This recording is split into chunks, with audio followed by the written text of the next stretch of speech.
इधर भगवान शंकर जी कामदेव को दग्ध करने के पश्चात भगवती उमा के साथ हिमालय पर प्रसन्नता पूर्वक रमन करने लगे।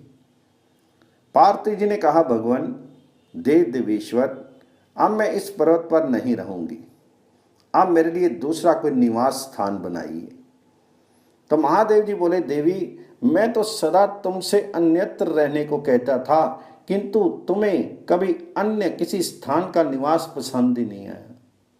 आज स्वयं ही तुम अन्यत्र रहने की इच्छा क्यों करती हो, इसका कारण बताओ।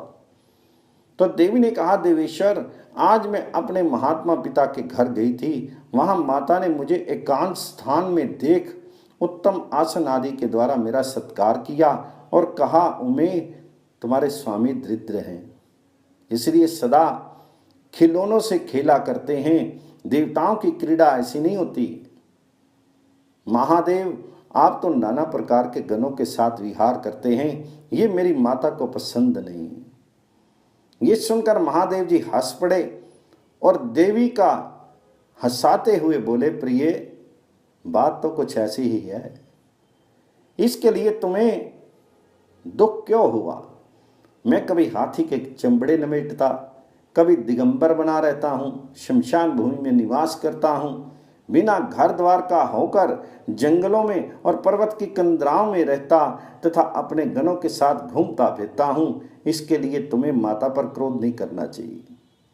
तुम्हारी माता ने सब ठीक ही कहा है। इस पृथ्वी पर प्राणियों का माता के समान हितकारी कोई बंधु बांधव नहीं। तो देवी ने कहा, सुरेश्वर, मुझे अपने बंधु बांधव में से कोई प्रयोजन नहीं है, आप वही करें जिससे मुझे सुख हो। देवी का ये वचन सुनकर देवेश्वर महादेव जी ने उन्हें प्रसन्न करने के लिए उस पर्वत को छोड़ दिया और पत्नी तथा पार्षदों को साथ लेकर देवताओं और सिद्धों से सेवित सुमेरु पर्वत के लिए प्रस्थान किया।